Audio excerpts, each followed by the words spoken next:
विद्यार्थी मित्रांनो, आज आपण प्रकरण 3 सजीवातील जीवन प्रक्रिया भाग 2 या प्रकरणाचा शेवटचा भाग या व्हिडिओमध्ये अभ्यासणार आहोत। या ठिकाणी आर्तव चक्र म्हणजेच ऋतुचक्र किंवा त्यालाच इंग्रजीमध्ये मेन्स्ट्रुअल सायकल असे म्हणतात। तर आकृती दिलेली आहे, आकृतीचे निरीक्षण करा। पहा, या ठिकाणी पियूषिका ग्रंथी दाखवलेले आहेत। त्यानंतर मासिक पाळीच्या काळात अंडाशयात होणारे बदल या ठिकाणी दाखवलेले आहेत। पूर्ण वाढ झालेली पुटिका, अंडमोचन झाल्यानंतर अंडाशय, त्यामधून अंडाशय बाहेर पडते। त्यानंतर इस्ट्रोजेन, प्रोजेस्टेरॉन आणि इस्ट्रोजेन ही संप्रेरके स्त्रीत्वासाठी कारणीभूत असतात। श्वेतपिंड, पीतपिंड, त्यानंतर मासिक पाळीच्या काळात गर्भाशयामध्ये होणारे बदल या ठिकाणी दाखवलेले आहेत आणि नवीन रजोस्रावाची सुरुवात। तर याचे स्पष्टीकरण आपण पाहणार आहोत। तर आर्तव चक्र किंवा ऋतुचक्र, यौवनावस्थेनंतर स्त्रीच्या प्रजनन संस्थेमध्ये काही बदल सुरू होतात व त्या बदलांची दर 28 ते 30 दिवसांच्या कालावधीने पुनरावृत्ती होते। म्हणजे प्रत्येक 28 ते 30 दिवसांचा कालावधी लोटला की पुन्हा त्याच बदलांची पुनरावृत्ती होते।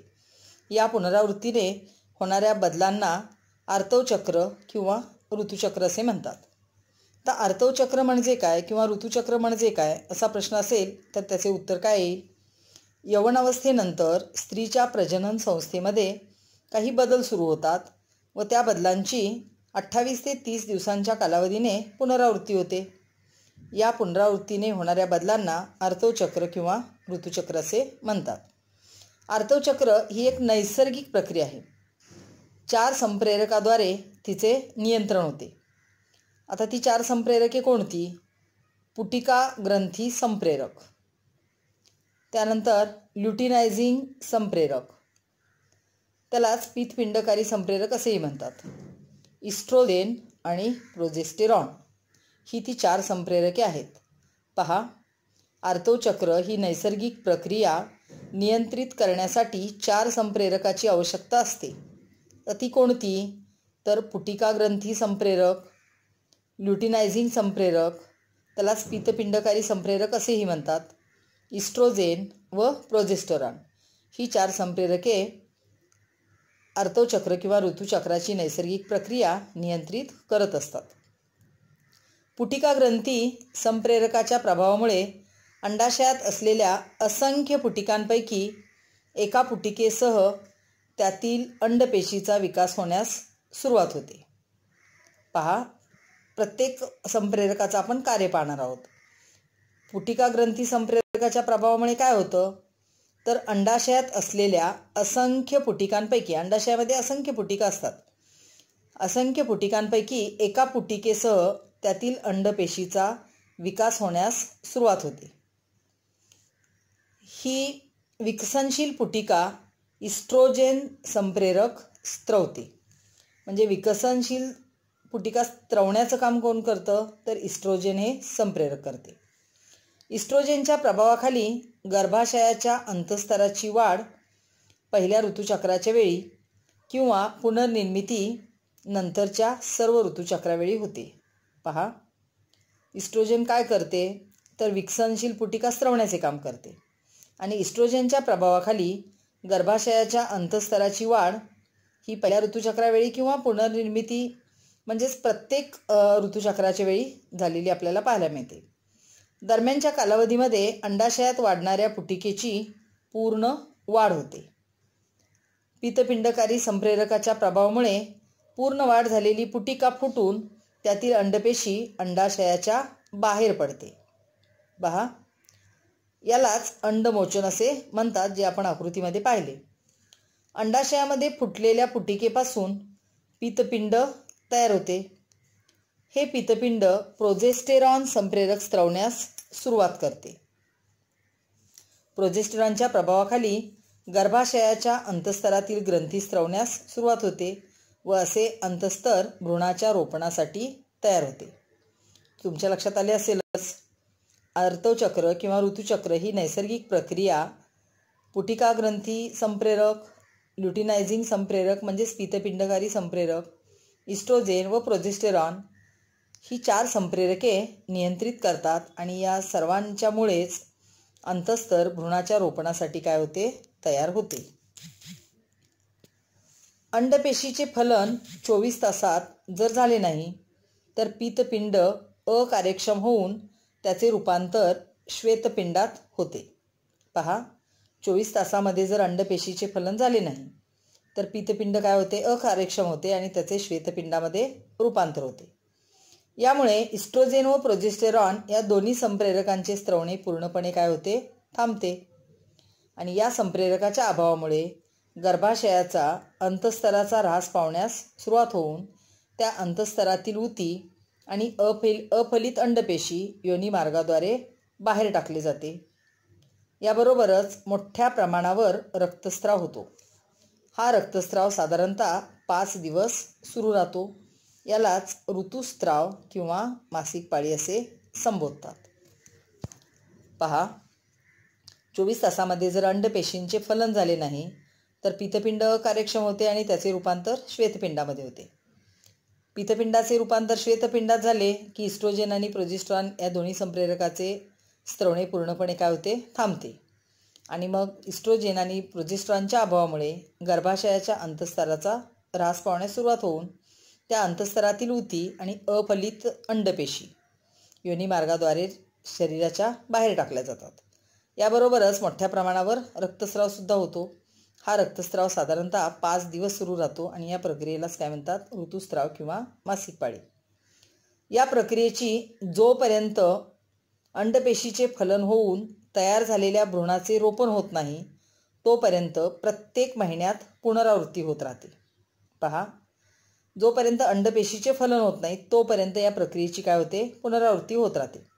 भ्रूणाचे रोपण झाल्यास अर्भकाचा जन्म होईपर्यंत व त्यानंतर दुग्धपानाच्या कालावधीपर्यंत या चक्राची पुनरावृत्ती काय होते, थांबते.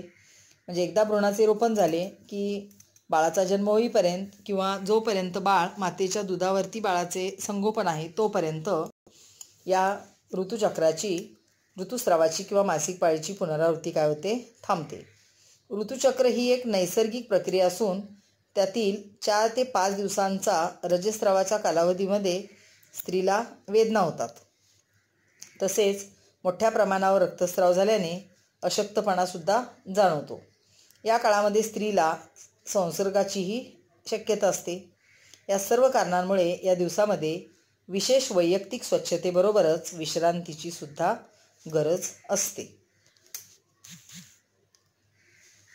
प्रजनन आणि आधुनिक तंत्रज्ञान. अनेक दाम्पत्यांना विविध कारणांमुळे अपत्ये होत नाही, म्हणजेच मूल होत नाही. स्त्रियांबाबत मासिक पाळीतील अनियमितता, अंडपेशीच्या निर्मितीतील अडथळे, अंडनलिकेत अंडपेशीच्या प्रवेशात असणारे अडथळे, गर्भाशयाच्या रोपण क्षमतेतील अडथळे अशा कारणांमुळे अपत्यप्राप्ती होऊ शकत नाही. पहा, अपत्य न होण्यामागे स्त्रियांमध्ये कोणकोणती कारणे आहेत तर मासिक पाळीमधील अनियमितता म्हणजे नियमित प्रत्येक महिन्याला न येणे, अंडपेशींच्या निर्मितीमध्ये अडथळे म्हणजे अंडपेशीची निर्मितीच होत नाही किंवा अंडनलिकेत अंडपेशीच्या प्रवेशात असणारे अडथळे किंवा गर्भाशयाच्या रोपण क्षमतेतील अडथळे या कारणांमुळे स्त्रियांमध्ये अपत्यप्राप्ती होऊ शकत नाही. पुरुषांमध्ये वीर्यामध्ये शुक्रपेशींचा पूर्णपणे अभाव. जर वीर्यामध्ये शुक्रपेशींचा अभाव असेल किंवा शुक्रपेशींची हालचाल मंद असेल, शुक्रपेशीतील विविध व्यंग इत्यादी कारणे अपत्यप्राप्तीत बाधा आणतात. परंतु आधुनिक वैद्यकशास्त्रामुळे आता या अडचणींवर मात करता येऊ शकते. पहा, आधुनिक वैद्यकशास्त्र इतके विकसित झाले आहे की एखाद्या स्त्रीला, मग स्त्रियामधील दोष असेल किंवा पुरुषांमधील दोष असेल, जर अपत्य होत नसेल तर आधुनिक तंत्रज्ञानाद्वारे अपत्यप्राप्ती करता येते. आता त्या तंत्रज्ञानाचा आपण अभ्यास करणार आहोत. IVF, भाडोत्री मातृत्व, वीर्यपेढी या तंत्राच्या साहाय्याने आता अपत्यहीन दाम्पत्यांना अपत्यप्राप्ती होऊ शकते. चला तर मग या तंत्रांचा आपण अभ्यास करूया. काच नलिकेतील फलन म्हणजेच IVF, त्यालाच इन व्हिट्रो फर्टिलायझेशन असे म्हणतात. IVF टेक्निक म्हणजेच काय? In vitro fertilisation. In vitro फर्टिलायझेशनचे ते संक्षिप्त रूप आहे. यालाच मराठीमध्ये काच नलिकेतील फलन असे म्हणतात. या ठिकाणी आकृतीमध्ये काच नलिकेतील फलन दाखवलेले आहे. या तंत्रामध्ये काय केले जाते तर काच नलिकेमध्ये 2 युग्मकांचे फलन घडवून आणले जाते. म्हणजे जे नैसर्गिक फलन घडते ते जर घडत नसेल तर काच नलिकेमध्ये 2 युग्मकांचे फलन घडवून आणले जाते आणि तयार झालेला भ्रूण योग्य वेळी दाम्पत्यातील स्त्रीच्या गर्भाशयात रोपण केला जातो. शुक्रपेशींचे अल्प प्रमाण, अंडपेशी अंडनलिकेमध्ये प्रवेश करण्यास असलेले अडथळे अशा कारणांमुळे जर अपत्य होत नसेल तर IVF हे तंत्र वापरून अपत्यप्राप्ती करता येते. पहा, तुमच्या लक्षात आले का? एखाद्या स्त्रीमध्ये अंडपेशी अंडनलिकेमध्ये प्रवेश करण्यास काही अडथळे असतील किंवा पुरुषांमध्ये शुक्रपेशींचे प्रमाण अल्प असेल किंवा त्यांची गती मंद असेल तर काच नलिकेमध्ये या दोन्ही युग्मकांचे फलन घडवून आणले जाते आणि योग्य वेळ आल्यानंतर त्याच स्त्रीच्या म्हणजे मातेच्या गर्भामध्ये त्याचे रोपण केले जाते. या तंत्राद्वारे त्या अपत्यांना अपत्यप्राप्ती होऊ शकते. भाडोत्री मातृत्व. आता भाडोत्री मातृत्व याला सरोगसी असे म्हणतात. आता भाडोत्री मातृत्व म्हणजे काय तर काही स्त्रियांमध्ये गर्भाशय रोपणक्षम नसते. आता आपण काय पाहिले, काच नलिकेतील फलनामध्ये गर्भाशयामध्येच रोपण केले जाते, पण एखाद्या स्त्रीमध्ये गर्भाशयच रोपणक्षम नसेल. त्यामुळे अशा स्त्रियांना भाडोत्री मातृत्व या आधुनिक उपचार पद्धतीची मदत घेता येते. या पद्धतीमध्ये काय करतात तर गर्भाशय रोपणक्षम नसलेल्या स्त्रीच्या अंडाशयातून अंडपेशी मिळवली जाते. या अंडपेशीचे काच नलिकेमध्ये त्याच स्त्रीच्या पतीच्या शुक्रपेशींचा वापर करून फलन घडवून आणले जाते. म्हणजे भाडोत्री मातृत्वाचे फलनसुद्धा काच नलिकेमध्येच होते, परंतु यातून तयार झालेला भ्रूण दुसऱ्या स्त्रीच्या गर्भाशयात रोपण केला जातो. कारण त्या स्त्रीच्या गर्भाशयामध्ये गर्भाशय रोपणक्षम नाही, मग गर्भ वाढणार नाही. त्यासाठी दुसऱ्या स्त्रीच्या गर्भाशयामध्ये काच नलिकेमध्ये तयार झालेला भ्रूण काय केला जातो रोपण केला जातो. अशा परिस्थितीत ज्या स्त्रीच्या गर्भाशयात भ्रूण रोपण केले जाते त्या स्त्रीला भाडोत्री माता म्हणतात किंवा सरोगेट मदर असे म्हटले जाते. लक्षात आले असेल तुमच्या. म्हणजे ज्या पती पत्नींना अपत्य होत नाही त्या पती पत्नींच्या शरीरातील शुक्रपेशी आणि अंडपेशीचे काच नलिकेमध्ये फलन घडवून आणले जाते आणि त्या स्त्रीचं गर्भाशय रोपणक्षम नसल्याने दुसऱ्या स्त्रीच्या गर्भामध्ये त्याचे रोपण केले जाते. म्हणून त्या स्त्रीला सरोगेट मदर किंवा भाडोत्री माता असे म्हणतात.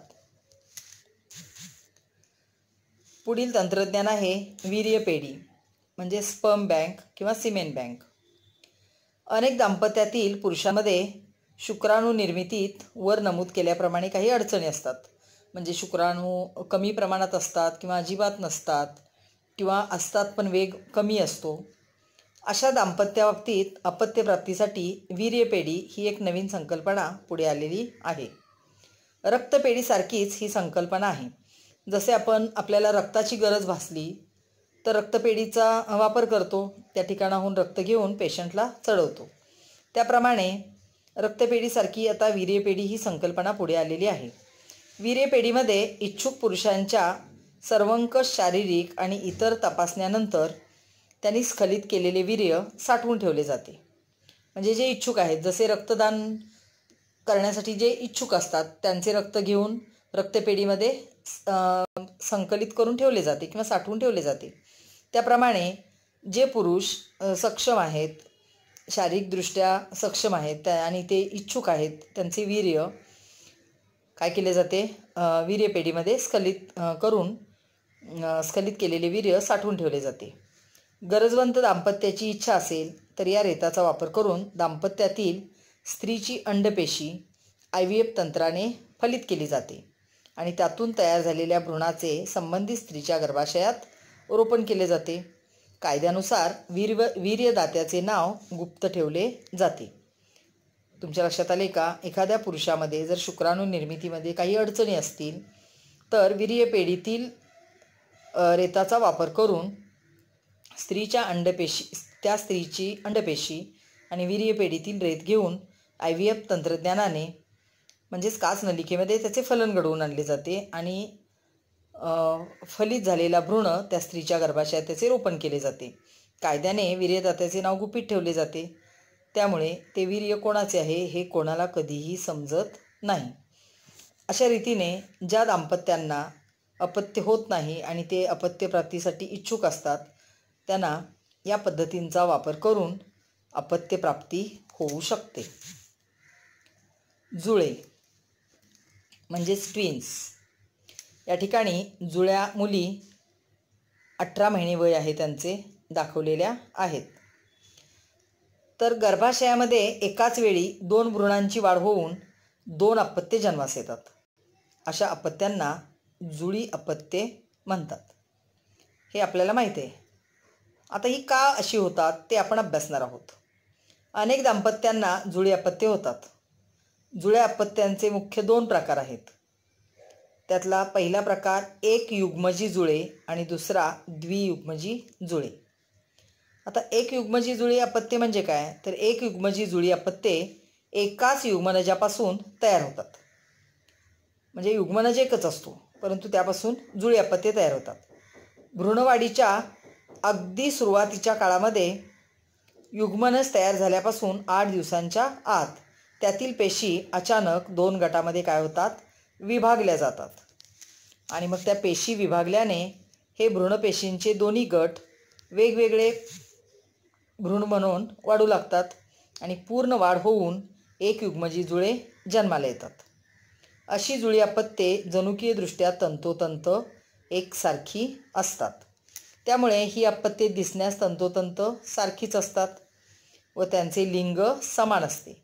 म्हणजे एकतर दोन्ही मुली होतात किंवा दोन्ही मुले होतात. तर दोन्ही मुली किंवा दोन्ही मुले आणि ती दिसायला एकसारखी असतील तर ती काय असतात? एक युग्मजी जुळी असतात. एक युग्मजी जुळ्यांबाबत भ्रूणपेशींची विभागणी जर युग्मज तयार झाल्यापासून 8 दिवसानंतर झाली तर सायामीज जुळे जन्माला येण्याची शक्यता जास्त असते. अशी जुळी अपत्ये शरीराच्या काही भागात एकमेकांना जोडलेल्या अवस्थेत जन्माला येतात. अशा जुळ्यांमध्ये काही अवयव सामायिक असतात. आपण अशी अपत्ये पेपरला वगैरे वाचतो. डोके एकच असते आणि शरीर 2 असतात किंवा डोकी 2 असतात आणि शरीर एकच असते किंवा हातमध्ये जॉईंट असतात. तर अशा जुळ्यांना सायामीज जुळे असे म्हणतात. अपवादात्मकरित्या स्त्रीच्या अंडाशयातून एकाच वेळी 2 अंडपेशी बाहेर पडतात. आपण काय अभ्यासले तर एका वेळी एकच अंडपेशी बाहेर पडते पण काही अपवादात्मक परिस्थितीमध्ये एकाच वेळी 2 अंडपेशी बाहेर पडतात आणि 2 वेगवेगळ्या शुक्राणूंद्वारे त्या फलित होऊन 2 युग्मनज तयार होतात. या दोन्ही युग्मजांपासून 2 भ्रूण तयार होऊन दोन्हींचे गर्भाशयात रोपण होते आणि पूर्ण वाढ झाल्यानंतर द्वियुग्मजी जुळी अपत्ये जन्माला येतात. अशी जुळी अपत्ये जनुकीयदृष्ट्या वेगळी असतात कारण ती 2 अंडपेशी आणि 2 वेगवेगळ्या शुक्राणूपासून फलित झालेली असतात आणि लैंगिकदृष्ट्या ती समान असू शकतात किंवा वेगवेगळी सुद्धा असू शकतात. म्हणजे दोन्ही मुली असू शकतात, दोन्ही मुलगे असू शकतात किंवा एक मुलगा आणि एक मुलगीसुद्धा असू शकते. एखाद्या स्त्रीला एकाच वेळी 2 पेक्षा अधिक अपत्ये झाल्याचे आपल्या वाचनात आले असेल. असे का घडते याची अधिक माहिती तुम्ही इंटरनेटवरून शोधायची आहे. ते आपल्या अभ्यासक्रमात दिलेले नाही. सामान्यपणे स्त्रीला एकावेळी एकच मूल होते कारण एकावेळी एक अंडपेशी गर्भाशयातून बाहेर सोडली जाते. काही वेळा 2 किंवा अधिक मुले एकाच वेळी जन्मतात पण हे अपवादात्मकरित्या घडते. एकाच वेळी एका आईने जन्म दिलेल्या 2 बालकांना जुळी असे म्हणतात. म्हणजे एकावेळी जर 2 बालके जन्माला आली तर त्या बालकांना काय म्हणतात? जुळी बालके.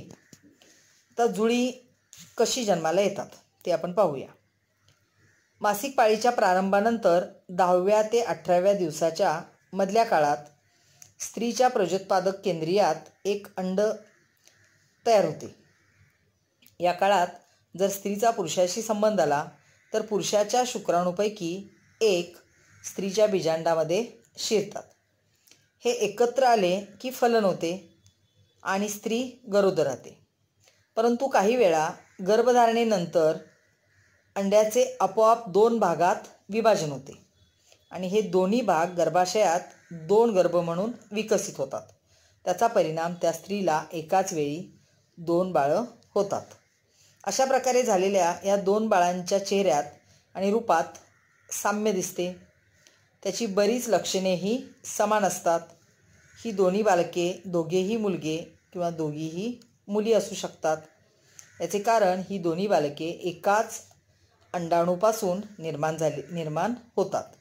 काही वेळा अशीही एक शक्यता असते की पुरुषाच्या 2 शुक्राणू अलगपणे एकाच स्त्रीच्या 2 अंडाणूंमध्ये प्रवेश करतात.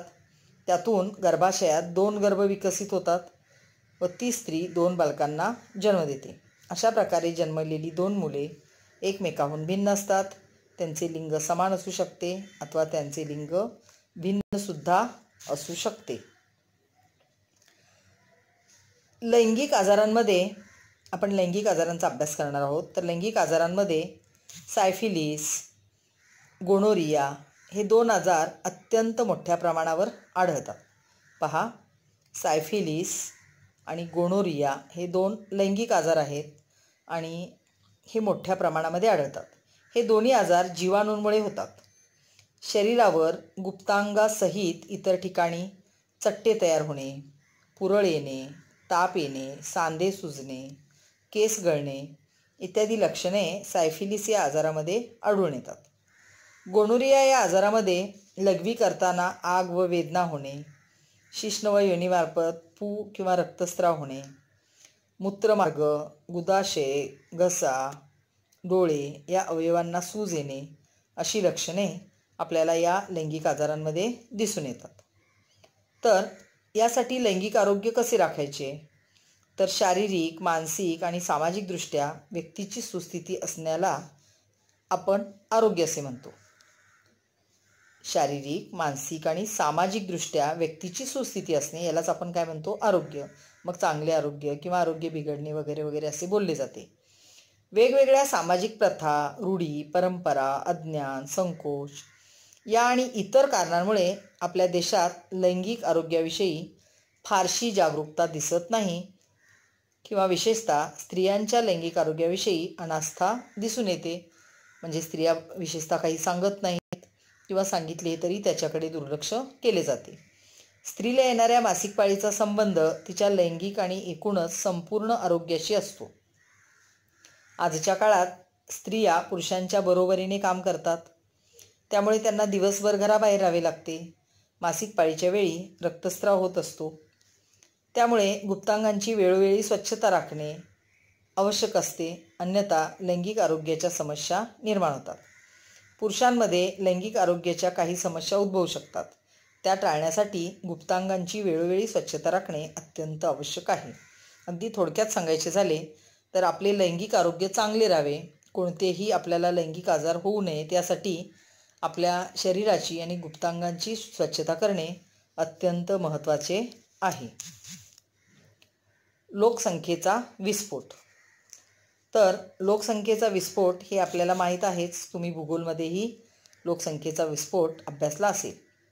अत्यंत कमी कालावधीमध्ये खूप मोठ्या प्रमाणावर लोकसंख्येतील वाढीला लोकसंख्येचा विस्फोट म्हणतात.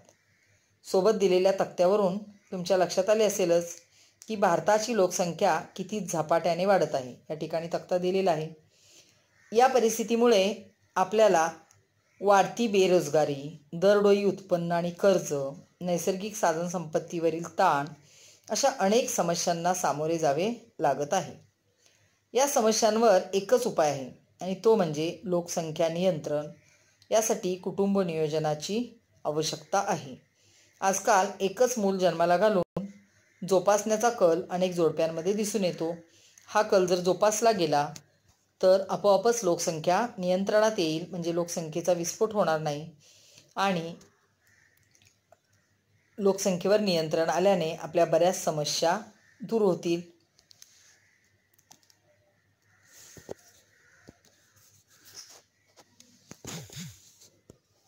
विद्यार्थी मित्रांनो, या ठिकाणी सरावासाठी काही प्रश्न दिलेले आहेत. या प्रश्नांची उत्तरे तुमच्या वहीमध्ये लिहा. सजीवातील जीवन प्रक्रिया भाग 2 हे प्रकरण या ठिकाणी आपले संपलेले आहे.